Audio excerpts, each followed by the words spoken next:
భ్రమేణాహం భ్రమేణత్వం భ్రమేణాహం భ్రమేణత్వం భ్రమేణోపాసికం మనః భ్రమే ఈశ్వర భావత్వం భ్రమమూలం ఇదం జగత్ భ్రమమూలం ఇదం జగత్ భ్రమేణాహం భ్రమేణత్వం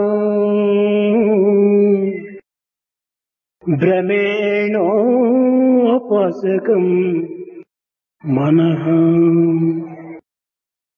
భ్రమే ఈశ్వర భావత్వం భ్రమమూలం ఇదం జగత్ భ్రమమూలం ఇదం జగత్. దివ్యాత్మ స్వరూపులారా, కంటికి కనిపించున్నది, చెవులకు వినిపించున్నది, మనసుకు అనిపించున్నది, హృదయాన్ని మరిపించున్నది, మరపించున్నది ఈ భ్రమనే. ఈ జగత్తంతయుకుడను దృశ్య ద్రష్టల యొక్క సమ్మిళిత స్వరూపమే. భ్రమనే జగత్తు, జగత్తే దృశ్యము, బ్రహ్మనే ద్రష్ట. దృశ్య ద్రష్టముల యొక్క సమ్మిళిత స్వరూపమే ఈ సృష్టి. భారతావని భారతావని గురు శిష్య భావముడిగే సత్య సంపద క్రమశిక్ష సన్నగిల్లే భక్తి విశ్వాసములయందు రక్తి తొలగే బాధ్యతలు లేని స్వాతంత్ర పరము హెచ్చే బాధ్యతలు లేని స్వాతంత్ర పరత హెచ్చే ధనమే ధనమే ప్రధానమయ్యను ధర్మముడిగే ధనమే ప్రధానమయ్యను ధర్మముడిగే ఇంతకన్నను వేరెత్తి ఎరుగపరతు ఇంతకన్నను వేరెత్తి ఎరుగపరతు సాధు సద్గుణ గణ్యులవు సభ్యులారా సాధు సద్గుణ గణ్యులవు సభ్యులారా.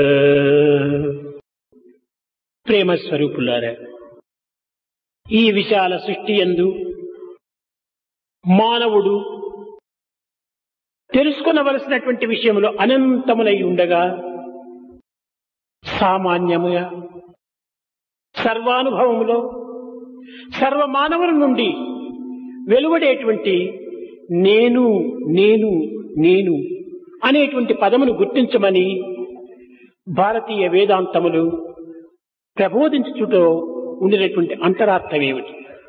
నిజముగా ఈ అనంతమైనటువంటి యొక్క ఆత్మతత్వాన్ని మానవుడు గుర్తించుకుంటే సర్వమును గుర్తించిన వాడవుతాడు.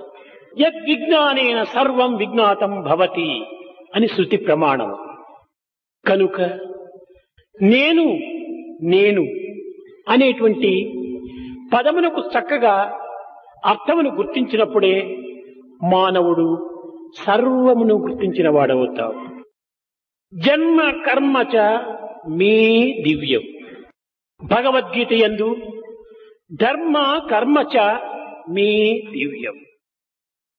మామేతి సో అర్జున అర్జున క్షేత్రజ్ఞ చాపిమాన్ విద్ధి అహం త్వాం సర్వపాపేభ్యో మోక్షయిష్యామి మా శుచ.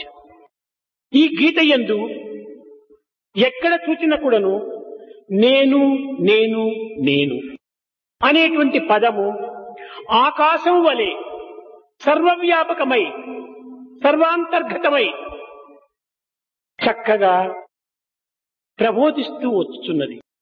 ఏ వేదశాస్త్ర ఇతిహాస పురాణములు చూచినప్పటికీ స్వవిమర్శో మోక్ష, నిన్ను నీవు తెలుసుకోమని బోధిస్తూ ఉన్నది. లోకములోని ప్రతి మానవుడు కూడాను తనను తాను పరిచయం గావించుకున్న సమయం లోపల నేను రాముడను, నేను భీముడను, నేను రంగడను, నేను లింగడు అని ఆ పేరుతో నేను నేను అనేటువంటి పదము చేతనే తనను తాను పరిచయం గావించుకుంటున్నాడు. నిజముగా పశుపక్షి మృగాదులు కూడాను తమ తమ భాషలందు నేను నక్క, నేను కుక్క, నేను చిరుత, నేను పులి, నేను గరుడను, నేను చిలుకను అని తమ తమ భాషలతో తాము కూడాను నేను నేను అనేటువంటి పదమును ఉచ్చరిస్తూ ఉన్నవి.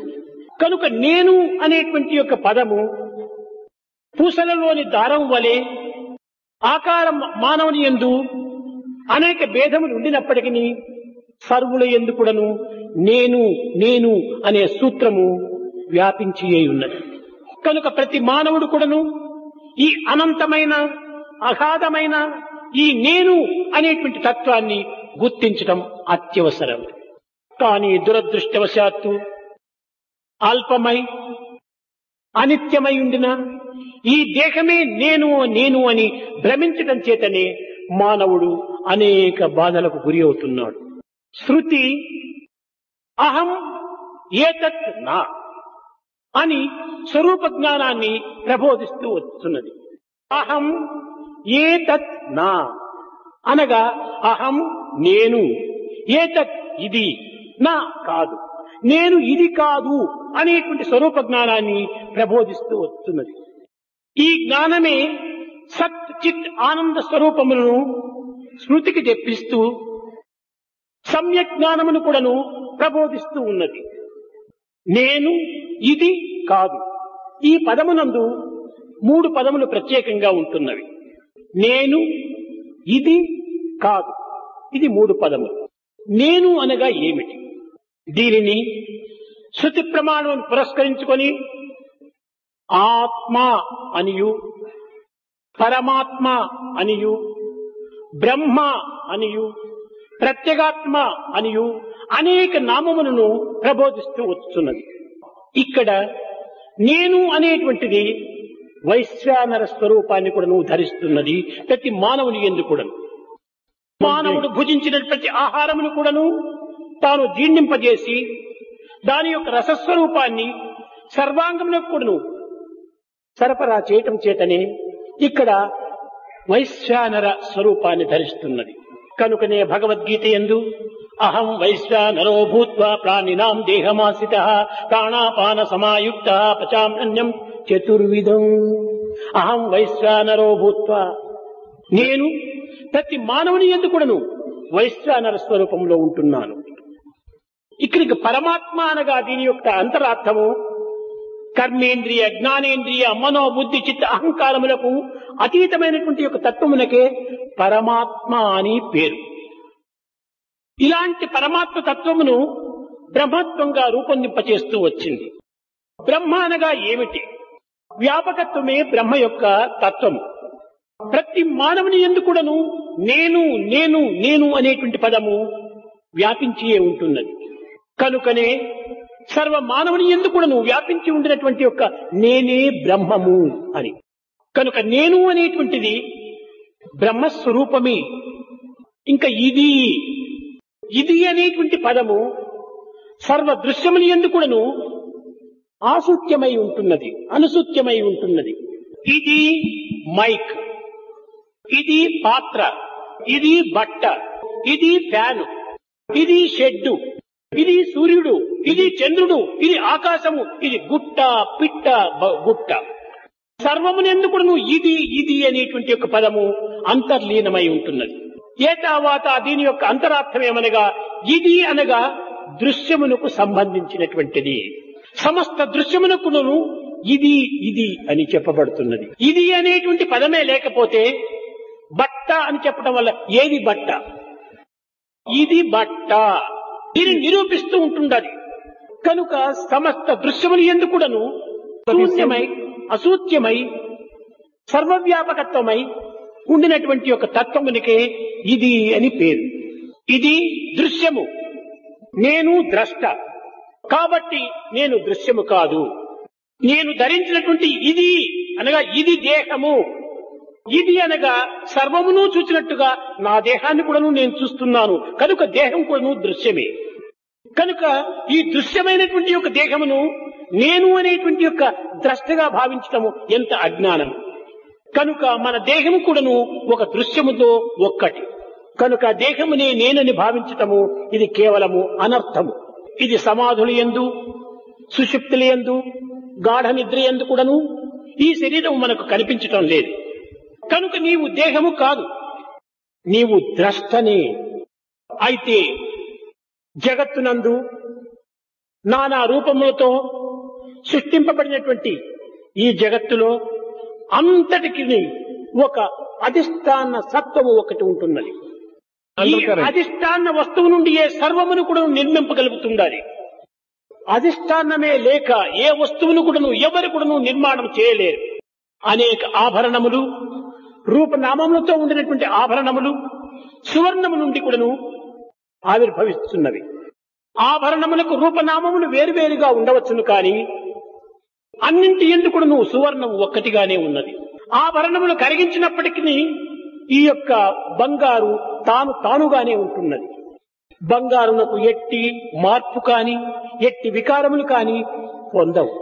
అదే విధముగానే ఈ దృశ్యమంతయు కూడాను అనేక రూపనామములతో ఉండినప్పటికీ దీనికి ద్రష్ట నేను అనేటువంటిదే అధిష్టాన సత్వం.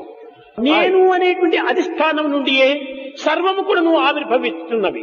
కనుక నేను నేను అనుటము కేవలము ఒక విధమైనటువంటి యొక్క బాహ్యమైనటువంటి అర్థాన్ని మనము తీసుకొని రాదు. నేను ఆత్మని ఇట్టి సత్యమును గుర్తించినప్పుడే మానవుడు ఈ దృశ్యకల్పితమైనటువంటి జగత్తునందు ఎట్టి విచారమునకును అవకాశం ఇవ్వక ఆనందములో మునిగి ఉంటాడు. అధిష్టానము లేక ఆకారములు కల్పించవు. కనుక సర్వాకారములకు కూడాను అధిష్టానమైనటువంటి యొక్క నేను తత్వమే సత్యము, నిత్యము. ప్రతి మానవుని యందును సర్వజీవుల యందు కూడాను ఆవిర్భవించేటువంటి మొదటి శబ్దము నేను. ప్రణవం కంటే ముందుగానే కలిగినటువంటిది నేను. కానీ ఇట్టి సామాన్యమైన సర్వానుభవంలో ఉండిన సర్వ మానవుల నుండి వెలువడుచుండిన ఈ నేను అనేటువంటి పదమును మనము అతి సులభంగా ఒక చులకంగా మనము తీసుకుంటున్నాము. కనుకనే మనము ఇన్ని కష్టములకు, నష్టములకు, దుఃఖములకు గురి కావలసి వస్తున్నది. మానవత్వములో ఉండినటువంటి దివ్యత్వము భిన్నము కాదు. ఒక రాముడు అనేటువంటి నటుడు హిరణ్యకశిపుని వేషం వేసుకున్నాడు. అతను వేదిక పైకి వచ్చాడు. ఆ వేదిక పైన ఉండినటువంటి సూతుడు అయ్యా మీరెవరు అని ప్రశ్నిస్తున్నాడు. ఆ హిరణ్యకశిపుడు రాములను మర్చినాడు. అధప్ర సుప్రసారదప్ర విభ్రమ భ్రమణ విభ్రాజమాన ధ్వజపటాంచిత సింధురద్వార సమ్మదమదగంధ కందరం బెత్తిన హిరణ్యకశిపుడు చక్రవర్తిని ఎరుంగవా సూతకుల నేత అనగా సర్వశక్తిమయుడైనటువంటి సర్వజ్ఞుడైనటువంటి సర్వేంద్రియములను తన యొక్క హస్తమునందు కేవలము ఆట బొమ్మల వలె ఆడించినట్టి ఈ హిరణ్యకశిపుడు అనేటువంటి చక్రవర్తిని ఎరుంగవా నీవు అని తాను అహంకారంతో జవాబు చెప్తున్నాడు. కాని వేసినది రాముడే. రూపము హిరణ్యకశిపుడు. తాను నటించేటువంటి నటంతా హిరణ్యకశిపుని యొక్క నటనే. కానీ హిరణ్యకశిపుని కంటే రాములు వేరు కాదు. రాముని కంటే హిరణ్యకశిపుడు వేరు కాదు. ఈ రెండింటి ఎందుకును తానొక్కడే ఉంటున్నాడు. జీవుడును దేహమందు, హృదయమందు దేవుడుండు. రెండు కూడి ఆటలాడి ఒకరినొకరు వీడుచుండ్రు. బొమ్మలాటలాడించే సూత్రధారి ఒకడు కలడు. మంచి చెడ్డ బొమ్మలందు ఒకటి అంటే రెండు ఉండు.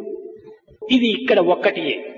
రాముడనేటువంటి వాడు హిరణ్యకశిపుని వేషం వేసుకున్నాడు కనుక దీని యొక్క అంతరార్థాన్ని మనం చక్కగా గుర్తించి విచారించినప్పుడు రాముడు హిరణ్యకశిపుడు ఒక్కడే. హిరణ్యకశిపుడు లోకానికి స్టేజికి మాత్రమే, కానీ వేసినవాడు రాముడే. అదే విధముగా సర్వ మానవత్వంతో ప్రకటించేటువంటి యొక్క ఈ దేహములన్నీ కూడా వేదిక పైన ఒక యాక్టర్స్ మాత్రమే. లోపల ఉన్నది ఆత్మతత్వం ఒక్కటే. అట్టి ఆధారమైనటువంటి అధిష్టానమైనటువంటి యొక్క దివ్యత్వాన్ని ఈనాడు విస్మరించి వికార ఆకారములతో కూడినటువంటి యొక్క ఈ వేషములనే విశ్వసించి అనేక బాధలకు గురి కావలసి వస్తున్నది. కనుక మొట్టమొదటి వేషం వేసిన వాడు ఎవరు అని తనను తాను మాత్రమే గుర్తించుకున్నప్పుడు ఈ వేషములన్నీ కూడా ఈ తాత్కాలికమైనటువంటి యొక్క దీన్ని మనం గుర్తించడానికి వీలవుతుంది.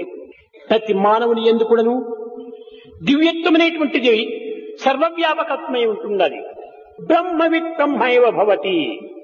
ఎవడు బ్రహ్మజ్ఞానమును గుర్తించగలడో తాను బ్రహ్మగా రూపొందగలడు. బ్రహ్మ విద్యాప్నోతి పరం, బ్రహ్మ విద్యాప్నోతి పరం అనగా ఈ యొక్క నేను అనేటువంటి యొక్క తత్వాన్ని గుర్తించినటువంటి వాడు పరముగా మారిపోతాడు. తరతి ఆత్మవిత్ అనగా తరతి శోకం. ఈ యొక్క శోకమును నివారణ గావించుకునేటువంటి యొక్క తత్వము తానెవరో గుర్తించుకున్నప్పుడే నివారణ గావించుకోగలడు. నేహ నానాస్తి కించిత్, ఉన్నది ఒక్కటే. ఏకం ఏవ అద్వితీయం, రెండవది లేనే లేదు. ఇది శృతుల యొక్క ప్రమాణము. కానీ మానవుడు ఈ శృతులను కాని పెద్దల యొక్క బోధనలు కాని పెడచెవిని పెట్టడం చేతనే తన యొక్క స్వరూపాన్ని తాను మర్చిపోతున్నాడు.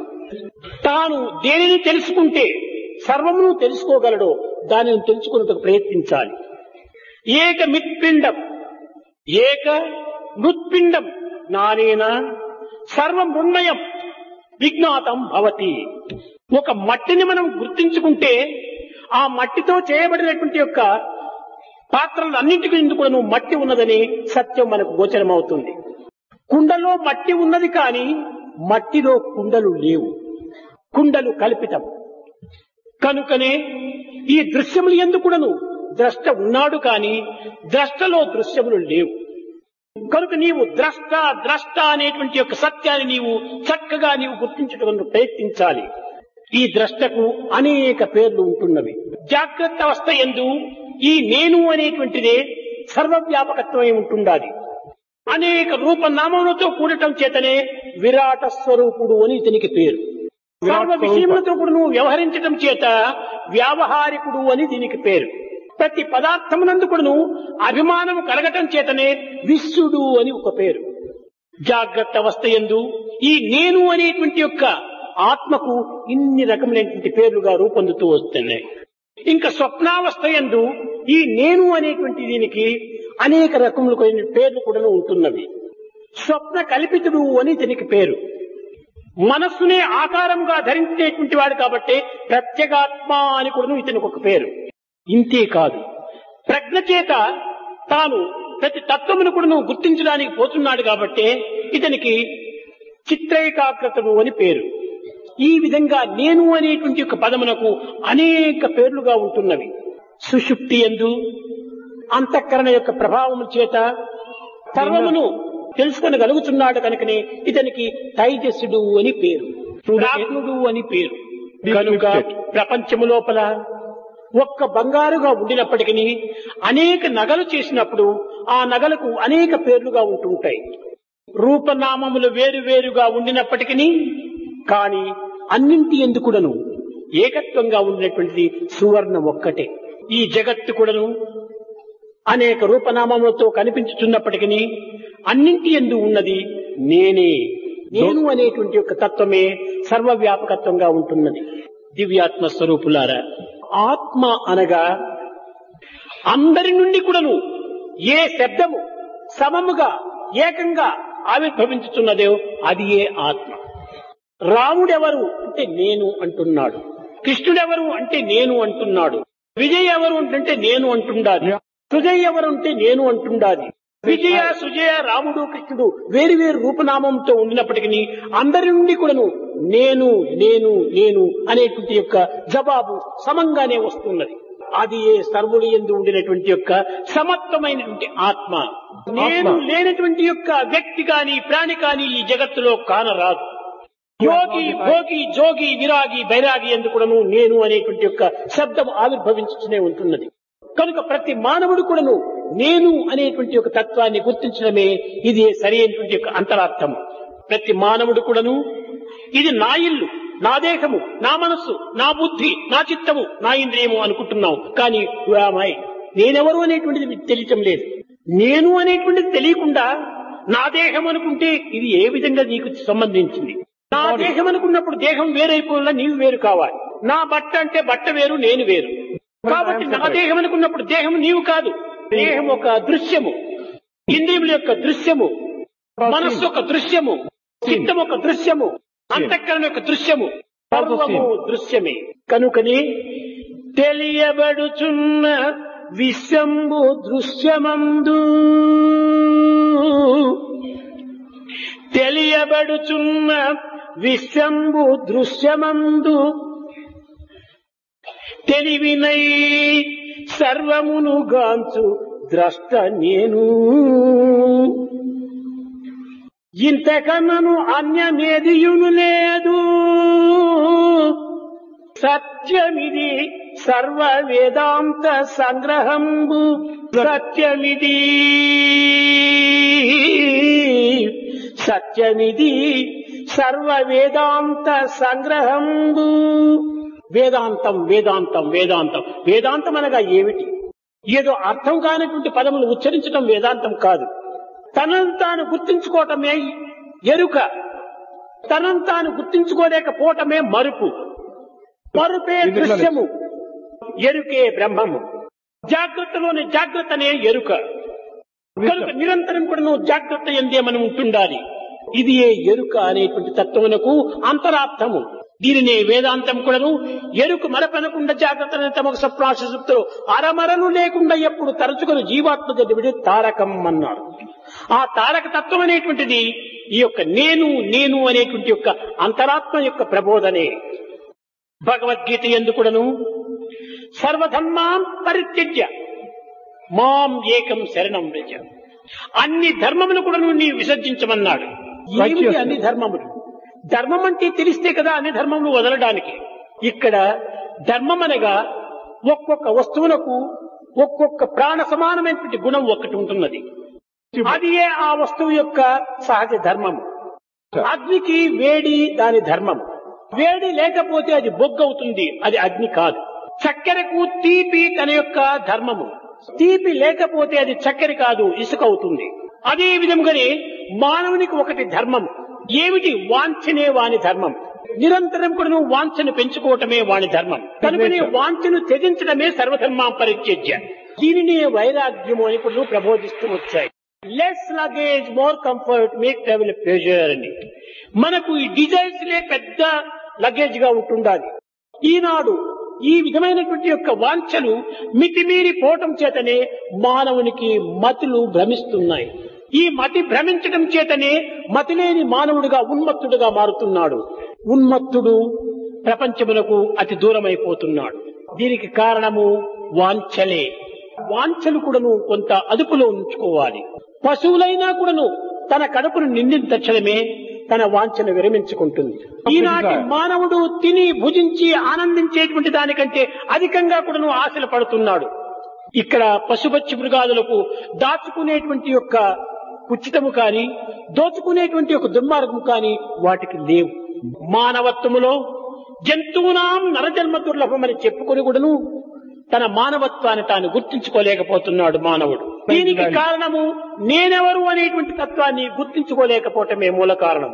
ప్రేమ స్వరూపులారా, నేను ఆత్మను అనేటువంటి యొక్క విజ్ఞానము ప్రతి మానవునికి అందును వికసించాలి. ఇది వికసించినప్పుడే జ్ఞానము ప్రకటింపజేస్తుంది. వికసించి ప్రకటించినప్పుడే మనకు ఒక ప్రత్యక్షమైనటువంటి యొక్క సందర్శనం మనకు ప్రాప్తిస్తుంది. కనుక మనలో ఉండినటువంటి యొక్క దివ్యమును వికసింప చేసుకోవాలి.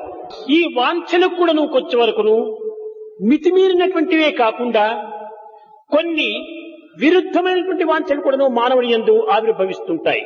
ఈనాటి మానవుడు సర్వసామాన్యముగా కని పెంచి పెద్ద చేసినటువంటి యొక్క తల్లిదండ్రులనే మర్చిపోతున్నాడు.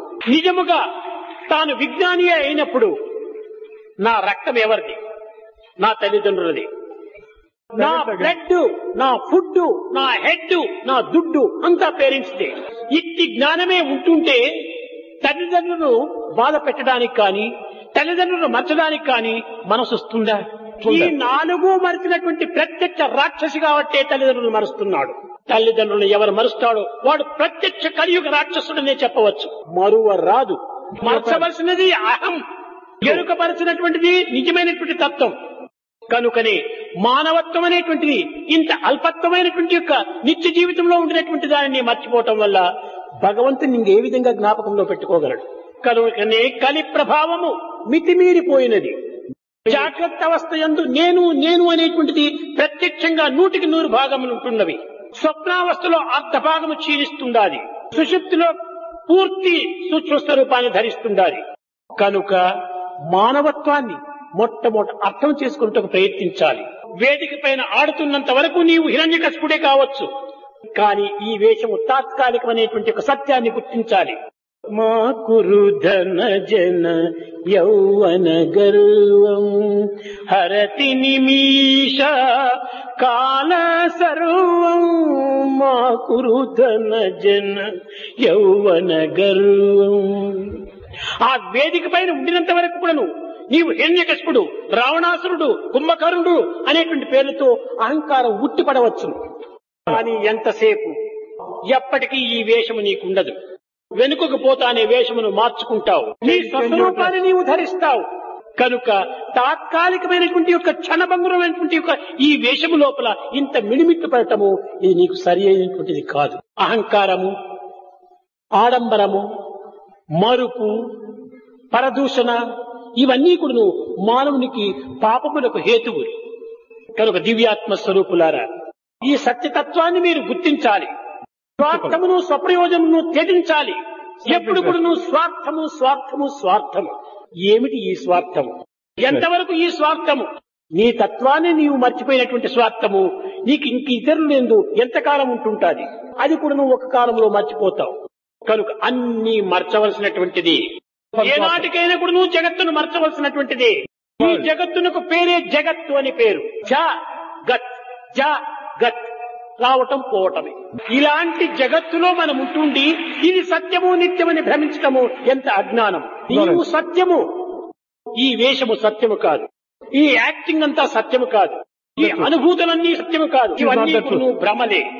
కనుక నాహం బ్రహ్మ, నేను కూడా నువ్వు ఒక బ్రహ్మని. కాని భ్రమేనాహం, భ్రమేణత్వం, భ్రమేణో పాశకం మనః. భ్రమే ఈశ్వర సత్వత్వం, భ్రమే ఈ జగత్ యొక్క స్వరూపము. అంతా భ్రమనే. ఈ భ్రమను మనము తగ్గించుకున్నప్పుడే బ్రహ్మ మనకు సాక్షాత్కరిస్తాడు. ప్రేమ స్వరూపులారా, గురు పూర్ణిమ ఏమిటి? ఈ గురు పౌర్ణమి యొక్క ప్రధానమైనటువంటి యొక్క అంతరార్థం. గురువు ఈ జగత్తునందు మరొకడు లేడు, అంతా తానే. నేను మానవుడు అనుకున్నంత వరకు నీవు శిష్యుడిగా ఉండవచ్చును. నేను ఆత్మస్వరూపుడు అనుకున్నప్పుడు నీవే గురువుగా మారొచ్చు. మర్మమెరిగిన మను నిమిషంలో మనసే వారికి గురుడండి అన్నారు. కనుక ఎవరో బోధ గురువులు, బాధ గురువులను మనము ఆశ్రయించి ఇంకా మరింత భ్రమను మనం పెంచుకొని బ్రహ్మను మర్చిపోవటం జరుగుతూ ఉంటున్నది. నిన్ను నీవు ఆశ్రయించు, నీ తత్వాన్ని నీవు గుర్తించు. అది సరి అయినటువంటిది.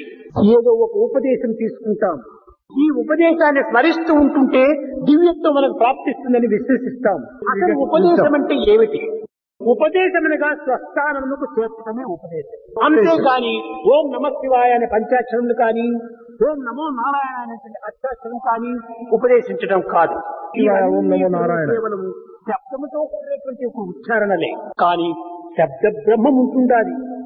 శబ్ద బ్రహ్మమై చరాచరమయి, జ్యోతిర్మయి, వాంగ్మయి, నిత్యానందమయి, పరాత్పరమయి, మాయామయి, శ్రీమయి, ఈ అష్టైశ్వర్య స్వరూపుడు నీవే.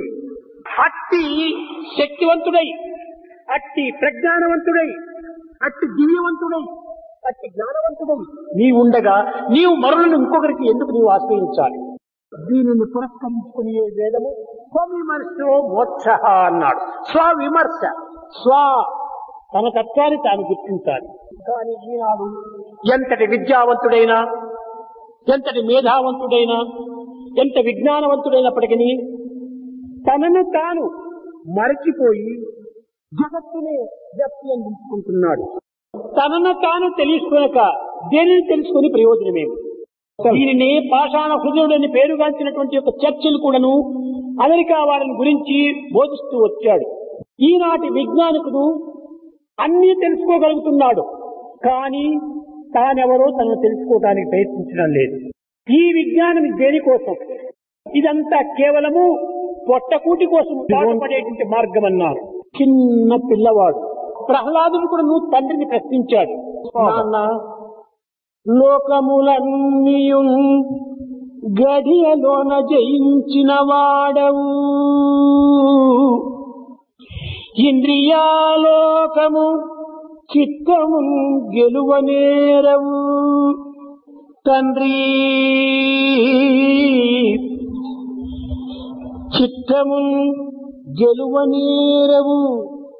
ఏమిటి నీ యొక్క శక్తి? అన్నింటినీ జయించినాననుకుంటున్నావు, కానీ నీ యొక్క ఇంద్రియాలను, నీ యొక్క చిత్తాన్ని నీవు జయించలేకపోతే ఇంక నీవు జయించినది ఏమిటి? పేరునకు హీరో కానీ ప్రవర్తనలో జీరో అన్నాడు. ఈనాటి యొక్క విజ్ఞానికులు కానీ విద్యావంతులు కానీ కేవలము పట్టభద్రుల్లో హీరోలే కానీ ప్రవర్తనలో అందరూ జీరోలే. భౌతిక బ్రతుకు కోసమని ఇన్ని రకమైనటువంటి బాధలు పడుతున్నారు. ఏనాడు తన యొక్క చిత్తమును, తన యొక్క ఇంద్రియములను తాను నిగ్రహించును వాడే నిజమైనటువంటి గొప్ప. 100 మంది మేధావుల కంటే ఒక మంచి హృదయం కలిగినటువంటి వాడే జగత్తుకు ఉపకారం చేయగలడు. మంచి హృదయం లేక మాలిన్య హృదయముతో ఎంత పట్టములో ఎత్తుకున్నప్పటికీ వాడు కేవలము ఒక విధమైనటువంటి యొక్క అల్పుడే కాని అధికుడు కాదు. పోతున్నారు మనవారంతా కూడా విదేశాలకు. ఎందుకోసం పోతున్నారు? భిక్షమెత్తడానికి పోతున్నారు. ఆ భిక్షము ఈ దేశంలోనే ఎందుకు ఎత్తకూడదు? ఇదే గొప్ప చదువు, ఇదే మానవత్వము, ఇదే నిజమైనటువంటి యొక్క వేదాంతము. ఇది సరైనటువంటిదే కాదు. మనం బయటికి పోయి ఏమి నేర్చుకుని వస్తున్నాము? దుర్గుణములు, దురాచారములు, దురహంకారములు కూడాను, దుర్బుద్ధులతో మనం నిండి వస్తున్నాము. దీనికోసమా మనం వేల రూపాయలు ఖర్చులు పెట్టి విదేశంలోకి వెళ్ళటము? అక్కడ పోయేటువంటి యొక్క ఈ నీచపు పనుల కంటే ఇక్కడ ఉంటుండి ఒక్క చిన్న గుణవంతులుగా నీవు బ్రతికితే చాలు. బ్యారెల్స్ డాంకీ మిల్క్ ఉంటుంది, ప్రయోజనం ఏమిటి? ఒక టీ స్పూన్ కౌ మిల్క్ చాలు మనకు. కనుకనే గంగగోవు పాలు గంటెడైనను చాలు, కడవడైన నీల కడవు పాలు. తల్లిదండ్రులు అనేక రకమైనటువంటి కష్టములు, నష్టములు, దుఃఖములను అనుభవించి వీళ్ళ తలకంతా కూడా కావాల్సినంత ధనమును పంపించేస్తే ఆటికి పోయి వీళ్ళు తలను పగలు కొట్టుకుని రావటమా? ఇది తల్లిదండ్రులకు అయినటువంటి కీర్తియా? ఇలాంటి అపకీర్తి తెచ్చేటువంటి వాడు చచ్చినా కూడా సమానమే. అలాంటివి మనం చేయకూడదు. భారతీయులని పేరు పెట్టుకున్నటువంటి వారు భాగ్యాన్ని మనం సంపాదించాలి. ఏ భాగ్యము? జ్ఞాన భాగ్యాన్ని సంపాదించాలి. కనుక మనము చదవవలసినటువంటి చదువులు సర్వము భారతదేశం నుండే ఉంటున్నాయి. ఎన్న భారతే తన్న భారత అన్నారు. భారతదేశంలో లేనటువంటిది మరి ఏ దేశంలో కూడాను లేవు. అన్ని కూడా భారతదేశం నుంచి పోయినటువంటివే. కానీ ఈనాటి మన అవివేకం ఇంతటితో నిద్రపోతుండాలి. భారతదేశం నుంచి ₹1 పదార్థము అమెరికా దేశానికి తీసుకుపోతున్నారు. వాడు దాన్నంతా చక్కగా ప్యాకులు చేసి మంచిగా షేక్ చేసి దాని మేకప్ చేసి అన్ని పంపిస్తే అదే పదార్థాన్ని మనవాడు ₹100 కొనుక్కుంటున్నారు. దాని వెల ₹1. కానీ ఈ మేకప్లకు మనం ఇస్తుంటున్నాము ఈ యొక్క డబ్బు. ₹1 ఇచ్చి ఒక పదార్థం మనం కొంటే దానికి ₹10 ప్యాక్ చేసి ఆకర్షణీయంగా ఇస్తారు. కాబట్టి ఆ ₹9 కూడా మనం ఆకర్షణకి ఇచ్చామే కానీ ఈ పదార్థానికి కాదు ఇచ్చిండేది. ఈ విధంగా మనము ఆకర్షణీయులుగా మనం మారిపోతున్నాం. అది మనం ఆర్టిఫిషియల్ కాదు. Heart is out side, heart is inside. ఈ గుండె లోపల ఉంటున్నది కానీ బయట లేదు. కానీ ఈనాటి మానవుడు తన గుండెను బయట పెట్టుకొని జీవిస్తున్నాడు. ఇది అనిత్యమైన జీవితం. గుండెను లోపల పెట్టుకుని జీవించాలి. ఇదంతా కూడా ఒక్క భారతదేశం నందే కూడాను ఇది ఆవిర్భవిస్తుండాలి. భారతదేశాన్ని మించినటువంటి దేశం మరొకటి లేదు. అందువలనే సర్వావతారములు కూడా భారతదేశం నందే అవతరిస్తున్నాయి. ఇంతటి మహత్తరమైనటువంటి యొక్క భారతదేశాన్ని ఈనాడు మనము ఆవిష్కరించుకుంటూ దానిని సరైనటువంటి రీతిలో అనుభవించలేకపోతున్నాము. ఇటువంటి పవిత్రమైన భారతదేశంలో పుట్టినందుకు మనం ఎంత గర్వించాలి, ఎంత ఆదర్శవంతమైన జీవితాలుగా మనం అనుభవించాలి. లేదు లేదు, విదేశీయులు భారతదేశానికి వచ్చి భారతీయుల యొక్క భాగ్యాన్నంతా కూడా వారు తీసుకుని పోతున్నారు. మనమంతా భారతదేశాన్ని వదిలి విదేశీయులు వదిలిపెట్టినటువంటి మాలిన్యాన్ని మనం తెచ్చుకుంటున్నాం. ఇది నిజమైన భారతీయుని యొక్క లక్షణము కాదు. కాదు, భారతీయుడు ఆత్మస్వరూపుడు, సత్యాన్ని గుర్తించినటువంటి వాడు. అన్ని దేశములు వారు కూడా ఆత్మస్వరూపులే, కానీ వారు దానిని గుర్తించుకునేటువంటి శక్తి సామర్థ్యం వారి దగ్గర లేకపోతున్నాయి. భారతీయుడు ఆత్మస్వరూపుడు అనేటువంటి గుర్తించుకోవడానికి తగినటువంటి ఒక శక్తి సామర్థ్యం వేదశాస్త్ర ఇతిహాస పురాణములు ఎందుకు ప్రమాణ స్వరూపాన్ని ధరిస్తున్నాయి. ప్రేమ స్వరూపులారా, సత్యాన్ని గుర్తించడానికి ప్రయత్నించండి. నీవే ఆత్మ అనేటువంటి ఒక తత్వాన్ని తగినటువంటి రీతిలో పరిశోధనలు చేయండి. నిన్ను నీవు తెలుసుకోమని ప్రబోధిస్తూ ఉంటున్నాయి వేదములు. దానిని నీవు ప్రశ్నించాలి, తెలుసుకునేందుకు ప్రయత్నించాలి, తగినటువంటి యొక్క ప్రాక్టికల్లో ఆచరణలో పెట్టాలి. అప్పుడే నీ యొక్క తత్వం నీకు గుర్తింపడానికి వీలవుతుంది. కనుక నేను నేను నేను అనేటువంటి పదము సామాన్యమైనటువంటి 2 అక్షరములు కాదు, లక్షల అర్థములతో కూడినటువంటి యొక్క అక్షరము 2 అక్షరములు. అలాంటి నేను తత్వాన్ని మనం ఈనాడు విస్మరిస్తున్నాము. ఈ నేను అనేటువంటిది అల్పమైనటువంటి ఈ దేహానికి మనము భావిస్తున్నాము. దేహము నేను కాదు, నేను అన్నింటికి సాక్షిభూతుడై ఉంటున్నాను. ఇలాంటి సత్యాన్ని మనం గుర్తించాలి. మనం ఎన్ని సంపాదించుకున్నప్పటికీ ఈ లోకములో, ఎన్ని మనము నేర్చుకున్నప్పటికీ ఈ లోకములో అన్ని లోకములకు సంబంధించినటువంటివి. కేవలం ఇంద్రియముల యొక్క తృప్తి నిమిత్తమై చేసేటువంటివి. ఇంద్రియములే అనిత్యములైనటువంటివి. దాని నుంచి వచ్చినటువంటి ఫలితములు అనిత్యం కాక సత్యం ఎట్టవుతాయి. నిజమైన సత్యము హృదయం నుండి ఆవిర్భవించేటువంటిది. బయట నుంచి వచ్చింది బయటికి వెళ్లిపోతుంది. కాబట్టి మానవుడై పుట్టినటువంటి వాడు బయట నుంచి పుట్టం లేదు, భగవంతుడి నుంచి పుట్టాడు. నీవే భగవంతుడవు. అలాంటి దివ్యమైన విశ్వాసాన్ని మనం పెంచుకోవాలి. మానవుడు మానవుడు మానవుడు అనగా విశ్వాసము గల జీవి అని దీని అర్థం. మనం విశ్వసించినటువంటి దానిని ప్రాక్టికల్లో పెట్టినప్పుడే, ఆచరించినప్పుడే అది విశ్వాసం మరింత అభివృద్ధిగాంచుతుంది. ఈనాడు మనం విశ్వసించినటువంటి దానిని మనము ఆచరణలో పెట్టడం లేదు కనుకనే మన విశ్వాసము దినదినములకు తరిగిపోతుండాలి. కనుక విశ్వసించినటువంటి దానిని మనము ఆచరణలో పెట్టాలి. కానీ ఈనాటి మానవుడు ఈ సత్యాన్ని ఏమాత్రము విచారించటం లేదు. బాహ్యమైన, లౌకికమైన, జగత్ సంబంధమైన, ప్రాకృతమైన విషయములు ఎందే మనస్సును అంకితం చేస్తున్నాడు. సముద్రం నుండి పుట్టినటువంటి అలలు అనేక రూపనామములు ధరించి సముద్రం నందే ఆడిపాడి తిరిగి సముద్రం నందే లయమైపోతుండాలి. కానీ ఈ అలల యొక్క రూపనామములు కాని, అలల యొక్క ఆటపాటలు కాని కట్టకరపటికి సముద్రం నందే లయమైపోతుండాలి. కనుకనే మానవుడు దివ్యత్వం నుండి పుట్టి దివ్యత్వం నందే జీవించి దివ్యత్వం నందే అంత్యం కావాలి. అదే నిజమైన మానవత్వానికి సరైన లక్ష్యము. నీటి యందే పుట్టి నీటి యందే పెరిగి నీటి యందే అణంగు నీటి బుడగ, నరుడు బుద్భుదంబు నారాయణుడు నీరు. కనుకనే ఆ వాటర్ నుంచినే పుట్టింది ఈ యొక్క బుడగ. కనుక భగవతత్వం నేను నేను అనేటువంటిది ఇది అధిష్టాన పదార్థము. సర్వభావములు కూడా నేను నుండి ఆవిర్భవించినాయి.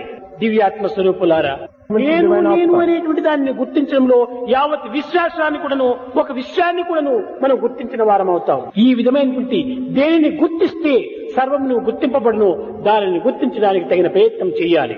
కస్మిన్ను భగవో విజ్ఞాతే సర్వం విజ్ఞాతం భవతి. కస్మిన్ను భగవో. చూశారా, దేనిని నీవు గుర్తించడానికి ప్రయత్నిస్తున్నావో అదే నీవు. ఒక గదిలో ఒక వ్యక్తి అనేక పదార్థములు వెతుకుతూ ఉన్నాడు. అన్ని పదార్థములు కనిపిస్తున్నాయి, కానీ వెతికేటువంటి వాడు తనకు కనిపించడం లేదు. నీవు అన్నింటినీ వెతుకుతున్నావు ఈ జగత్తులో, కానీ నిన్ను నీవు వెతుక్కోవటం లేదు. అదే ఉండినటువంటి అజ్ఞానం. నిన్ను నీవు వెతుక్కుంటే ఇవన్నీ నీ హస్తగతమైపోతాయి. కనుకనే త్యాగరాజు కూడాను ఏ దానిని తెలుసుకుంటే సర్వమును తెలుసుకున్న వాడవుతాడో దానిని తెలుసుకోవడానికి నాకు శక్తి ఇమ్మని ప్రార్థించాడు. భగవంతుడా, అష్టగ్రహములకంతా కూడా నేను స్వాధీనుడైపోతున్నాను అనుకుంటున్నాము. అష్టగ్రహముల పూజలు చేస్తున్నాను, అనేక రకములైనటువంటి ఆరాధనలు సలుపుతున్నాను, ప్రయోజనం ఏమిటి? అనుగ్రహ బలం ఒక్కటి ఉంటే అష్టగ్రహములు నా హస్తగతమైపోతాయన్నాడు. నీ అనుగ్రహం కావాలి అన్నాడు. దానిని మనం సంపాదించుకున్నప్పుడు సర్వము కూడా సంపాదించుకున్న వారమవుతాం. మనం ఏమాత్రం కూడా అల్పులము కాదు, బలహీనులము కాదు, పేదవారం కాదు. మనకంటే రిచ్చివాడు, మనకంటే శ్రీమంతుడు ఈ జగత్తులో మరొకడు లేడు. ఆ ధైర్య సాహసం చేత మనము సాధనలో పాల్గొనాలి. నాన్నకి బడవా నాన్యాకి పరదేశి, నాన్యాకే పరదేశి, శ్రీదే హరి ఎనగి నీరువదనక నాన్యాకే బడవా నదనయ్యా. పురందరదాస్ చెప్పారు, నేనెందుకు బీదవాడిని అవుతాను? నా భగవంతుడే నా హృదయంలో నిలిచి ఉంటున్నాడు. అలాంటి నేను బీదవాడిని కాదు, సర్వమును తానే. ಪೆಟ್ಟಿಗೆಯೊಳಗಿರುವ ಹಸ್ತಾಭರಣ ನೀನೆ ಶ್ರೇಷ್ಠಮೂರುತಿ ಸ್ವಾಮಿ ನೀನಿರುವದನಕ ಒಡಹುಟ್ಟಿದವ ನೀನೆ ಒಡಲಿ ಹಾಕುವವ ನೀನೆ ಹೇಳುವವ ನೀನೆ ಬುದ್ಧಿ ಕಲಿಸುವವ ನೀನೆ ఉదారక జనక స్వామి నీనే. అన్నీ నీవే. నేననేది ఏమిటుంది? నేనే నీవు, నీవే నేను. ఏ విధమైన భేదము లేదు. ఇలాంటి దివ్యమైనటువంటి భావములు కలిగినటువంటి యొక్క మహాపవిత్రులైనటువంటి జీవితం భారతదేశంలో అనేక వేల మంది జన్మించినటువంటి వారు. ఇలాంటి ఆదర్శమూర్తుల యొక్క దివ్యత్వాన్ని ఈనాడు మనం విస్మరిస్తున్నాము. ప్రేమ స్వరూపులారా, గడచినది కానీ మున్ముందైనప్పుడు మన భావాన్ని మనము చక్కగా దివ్యత్వంగా మనం భావిస్తూ రావాలి. మనం అల్పులుగా భావించరాదు. మనం అమృత పుంజములు, అమృత భాండములు. ఈ అమృత భాండము నుంచి ఏ రంధ్రము కొట్టిన అన్ని అమృతంగానే రావాలి. తున్నంత విశ్వే అమృతస్య పుత్ర. నీవు అమృతపుత్రుడు, నీవు అమృతపుత్రుడు కాదు. కనుక నీ మాటలు కాని, నీ చేతలు కాని, నీ తలంపులు కాని అన్ని కూడా దివ్యమైనటువంటివిగానే రావాలి. అప్పుడే నీవు దివ్యమానవుడిగా రూపొందుతావు. తాత్కాలికమైనటువంటి ఇంద్రియముల యొక్క సుఖములకు, ఇంద్రియముల యొక్క భోగములకు నీవు ఏమాత్రం కూడా దాసుడు కావద్దు. అప్పుడే నీ దివ్యత్వాన్ని నీవు గుర్తించుకున్న వాడవుతావు. సత్యరూపము తెలియరోరన్నా, సత్యరూపము తెలియలోరన్నా, సైచెంత చేరి తత్వ మార్గము వడయరోరన్నా. ఇలాంటి తత్వరూపాన్ని మనం అందుకోవాలి. ఈ బాహ్యమైనటువంటి యొక్క తత్వాన్ని మనం విసర్జించాలి. తనువు చూచి మురసిపోకన్నా, మట్టి బొమ్మిది అందమన్నది ఇందులేదన్నా. తనువు చూచి మురసిపోకన్నా, మట్టి బొమ్మిది అందమన్నది ఇందులేదన్నా. అందమైన ఆత్మ వదలి నిందమైన తనువు నేనను, తలపు వీడి సర్వతత్వము శాంతి మార్గము పొందరన్నా.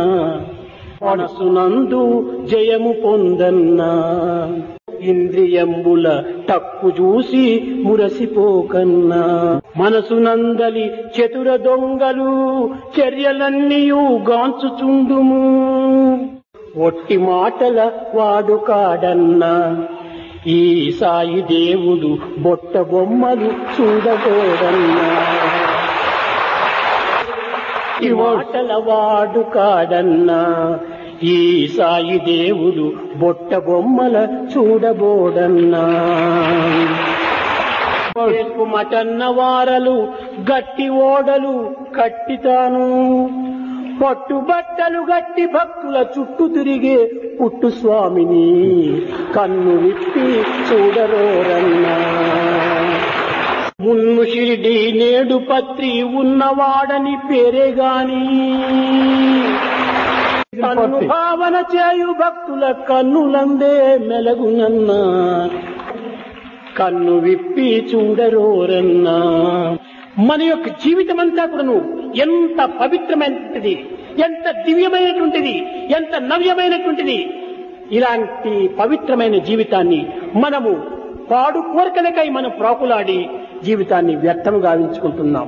ప్రేమ స్వరూపులారా, ఈ యొక్క దేహతత్వాన్ని దృశ్యంగా నీవు భావించుకో.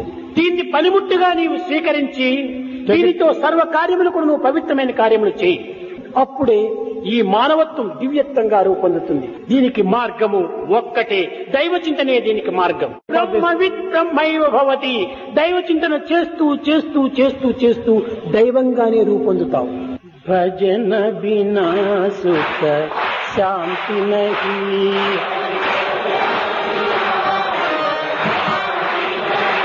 हरि भजन बिना सुख शांति नहीं,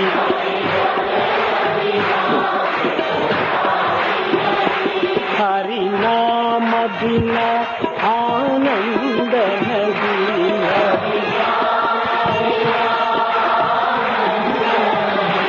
हरि नाम बिना आनंद नहीं,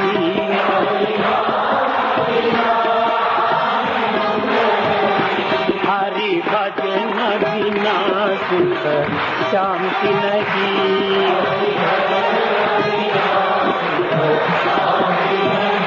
जप ध्यान बिना संयोग नहीं, जप प्रभु दर्श बिना प्रज्ञान नहीं,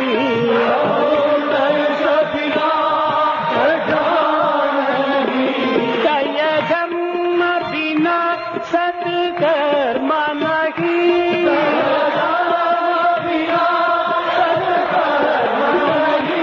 भगवान बिना कोई अपना नहीं,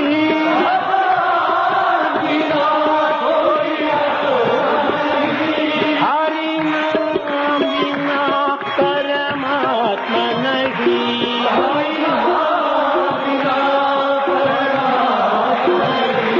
हरि नाम बिना परमात्मा नहीं,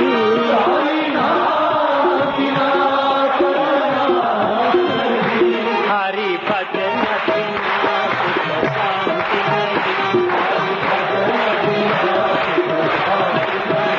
हरि भजन बिना सुख शांति नहीं।